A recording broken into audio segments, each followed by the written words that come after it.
جب ہم یہ کہتے ہیں کہ یہ علم تو متعین ہے اور اب تک ہم یہاں پہنچ گئے، آپ نے گزشتہ گفتگو میں ایک اصطلاح کا حوالہ دیا تھا اضطراری علم، کہ انسان کے اندر ایک اضطراری علم موجود ہے، اور مذہب کی طرف جب اس کا رجحان ہوتا ہے تو یہی وہ اضطراری علم ہے جو وہ ضرورت یا طلب پیدا کرتا ہے کہ انسان پھر الہام کی طرف یہ اضطراری علم کی اصطلاح ہے کیا؟ یہ بڑا مشکل سا لفظ لگتا ہے اضطراری علم، یہ کیا ہے، کن چیزوں پر مشتمل ہے؟ میرے اندر اللہ تعالیٰ نے یا میرے خالق نے یہ صلاحیت رکھی ہے کہ میں جو چیزیں میرے سامنے آتی ہیں، جو تصورات سامنے آتے ہیں، میں ان کو علم میں بدل سکتا ہوں۔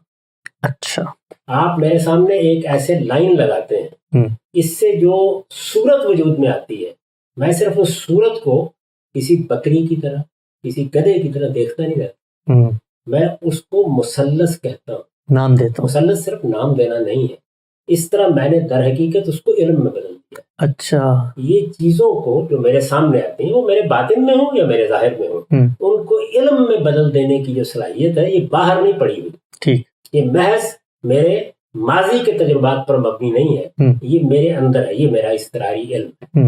یعنی یہ جیسے ہی اشیاء کے ساتھ متعلق ہوتا ہے تو یہ ان اشیاء کو علم میں بدلنا شروع کر دیتا ہے۔ علم میں بدلنے کا مطلب کیا ہے؟ یہ ان میں معنویت پیدا کر دیتا ہے، یہ ان پر حکم لگا دیتا ہے، اچھا، یہ ان کو صورت دے دیتا ہے، یہ ان کے باہمی روابط متعین کرنا شروع کر دیتا ہے۔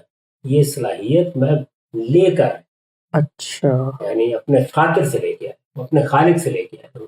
یہ میری تخلیقی صلاحیت ہے جو میرے اندر موجود ہے، اور اسی کا نام انسان ہے۔ یہ میرے اندر ہے تو علوم پیدا ہو رہے ہیں، تہذیبیں وجود میں آ رہی ہیں۔ یہ گدھے میں نہیں، یہ کتے میں نہیں، یہ شیر میں نہیں ہے۔ ہو سکتا ہے کہ بہت سے خصائص مجھ سے بہت بڑھ کے رکھتے ہوں، لیکن یہ صلاحیت میرے اندر ہے، بحیثیت انسان۔ اسی کا ظہور میرے علم اور میری تہذیب میں ہو رہا ہے۔